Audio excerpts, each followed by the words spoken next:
Sir, now I will go for another example. Okay, have a look once. Write a program to read the employee data from the keyboard. Employee data from the keyboard and print that data. Okay, maybe employee having, so which data?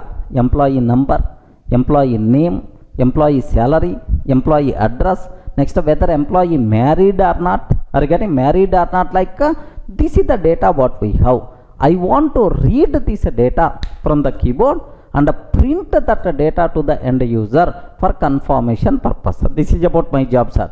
How you can do that? Very, very simple. Here first read the employee number. Employee number is what type? Int type. Assume that in my programming requirement int type 87, 24, 25 or 421 or 356 is the employee number, like. So here enum is equal to int type, right? Compulsory we have to use int of input of enter employee number. Enter employee number. Okay, like I'm taking, sir. Now anyway, reading and converting to int type. Okay, well. Second one, sir, ename. Sir, ename, employee name is what type? str type. No typecasting function, because input function is always going to return what? str only. That's why typecasting is not required. Directly input of enter employee name, like this I'm taking, sir. Enter employee name, that's all. Okay, sir. Now enum, okay, clear. What is the next one? Employee salary. Salary, most of the times it is the float type, floating point value. That's why esal is equal to float of typecasting function, float of input of enter employee salary. Enter employee salary, like this I'm taking, sir. So ename esal. Next address, right? Sir, have you remembered address is always a string type, maybe Hyderabad or Bangalore or Chennai, like a string type. Now what I'm trying to take, input of enter employee address, maybe city. Here I want to consider only city, like this, right? Now have a look once. If it is employee number int type, compulsory we require to use typecasting function. But employee name is a string type, no typecasting. But employee salary, again float type, typecasting is required. Employee address is some typecasting is not required because it is a string type. Now is employee married or not? Is employee married or not? True or false? Okay, take a bit very special care. True or false? Okay, now I'm taking here for this bool of, are you getting? Bool of input of here see employee married, okay, like. Sir, just I'm asking, can you please enter either true or false? Can you please enter either true or false? Okay, whatever end user provided data will be typecasted to boolean type. Okay, don't worry, sir. Now 5 parameters we are reading from the end user, whether married or not, address, salary, ename, and then number, right? Now let me print this information for the confirmation sake. Okay, print confirm, sir, data, confirm your provided data, like sir, I want to print employee number, print employee name. Okay, employee name, esal, next address, next married or not. Are you getting? Married or not, like I'm trying to print, sir. Of course print statements are there. This is my small program. So read employee data and print that data, okay, back to the end user for confirmation sake. Okay, here just a simple example, happily you can understand very easily, sir. Let me execute, but here one small loophole is there, that part we will take care. First try to understand clearly, right?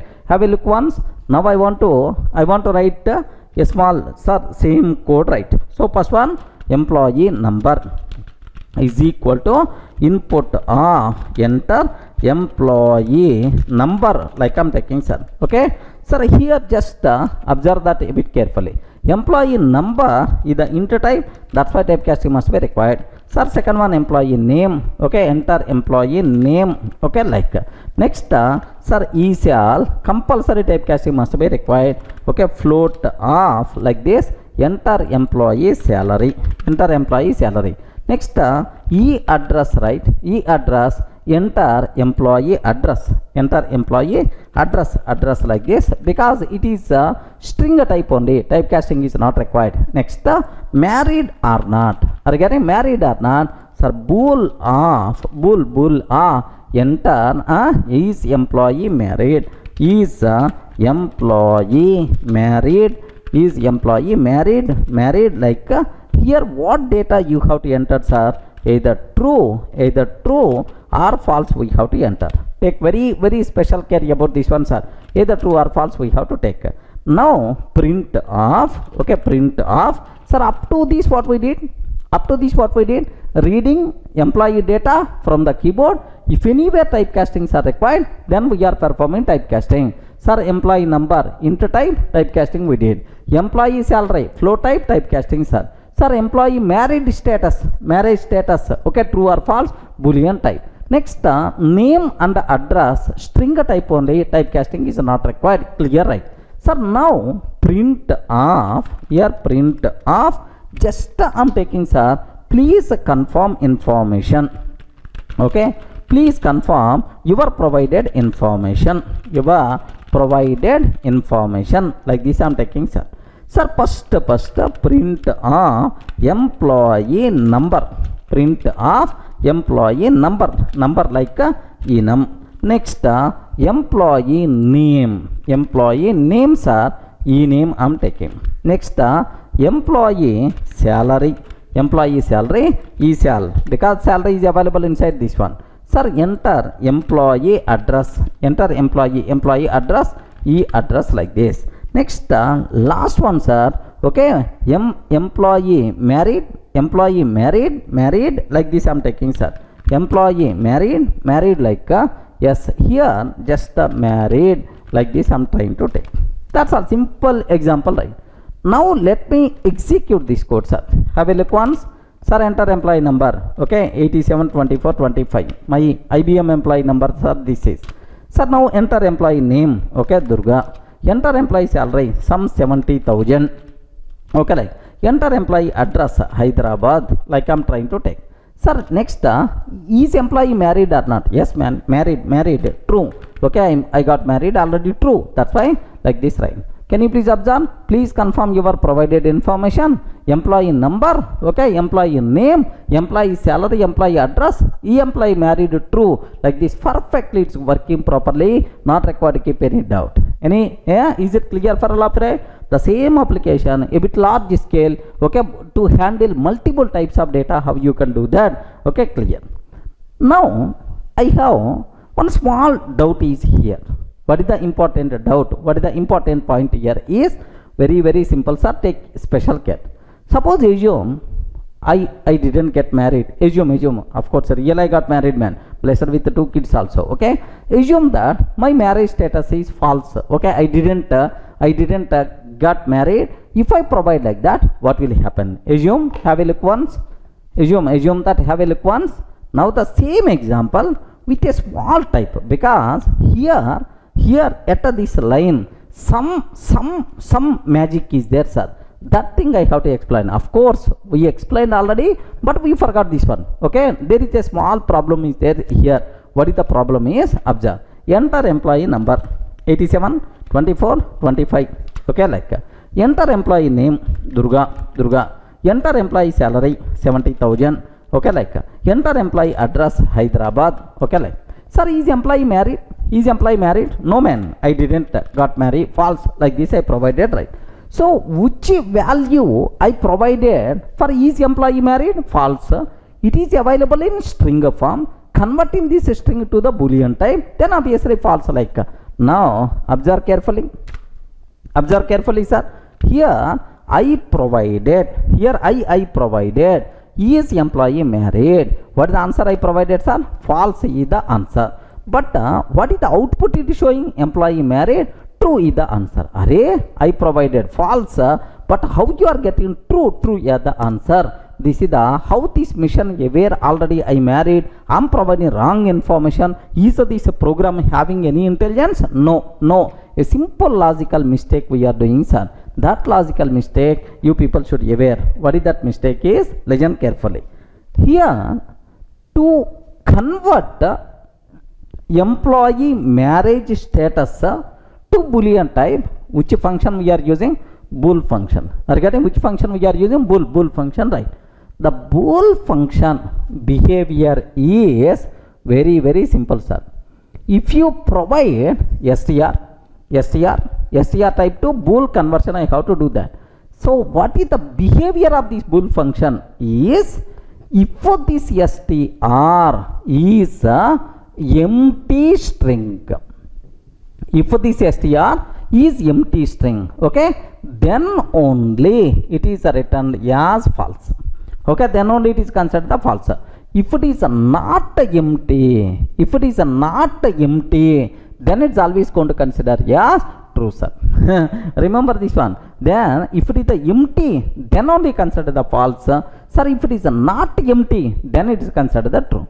So is employee married? What thing you provided, right? False is the thing. This is the string. Is this string is empty or non-empty? Non-empty. Non-empty. That's why it is considered the true only. Remember, are you identify the problem, right? So if you are not, if it is the empty, then only it is considered the false.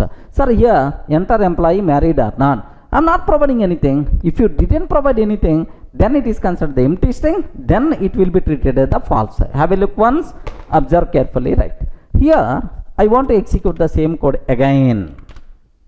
Enter employee number 872425. Okay, employee name Durga. Employee salary some 70,000, something like. Enter employee address HYD. Okay, now observe, is employee married?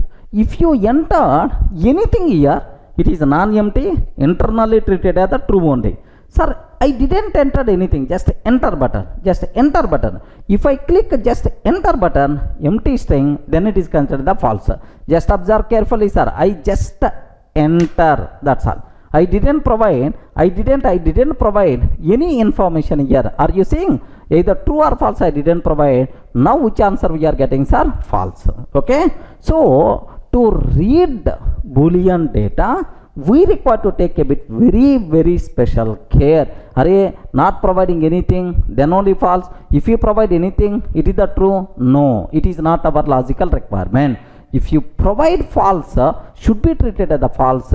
If end user provided true, it is treated as the true only. How you can do that is, yes, there is one beautiful function is there in the Python. We require to go for, okay, instead of bool, we require to use evolve function. Are you getting what is this function, sir? Evolve function we require to use. Beautiful, sir. Next level we are going to discuss. But anyway, let me use this evolve function in our example. Observe carefully. Here, instead of bool function, evolve I am using. So solution for this problem, usage of evolve function, right? Okay, now observe, enter employee number 872425. okay, enter employee name Durga, enter employee salary some 70,000. okay, enter employee address HYD. Sir, here is employee married, false, sir. I'm explicitly typing false. It is treated as the false only. Now observe this one. So here false I provided, here it is treated as the false only. Okay, suppose if I provide enter employee number 1, enter employee name B, enter employee salary some 20. okay, enter employee address HYD. sir, now married or not, true I'm providing, sir. Now it is considered the true because you provided true, sir. Okay, earlier you provided, okay, false. Here have you observed, right? If you provided false, now also it's going to come false only. If you provided false, it's going to come. If you provided true, then obviously it is. Are you getting right? So reading boolean data from the keyboard, you people should require to take a bit special care. If you want to convert string to boolean type, don't use bool function. Compulsory we require to use what? Eval function. Okay, anyway, in detail, what is the purpose of eval function? We will discuss in detail. Don't worry, sir. Clear for all of you, right?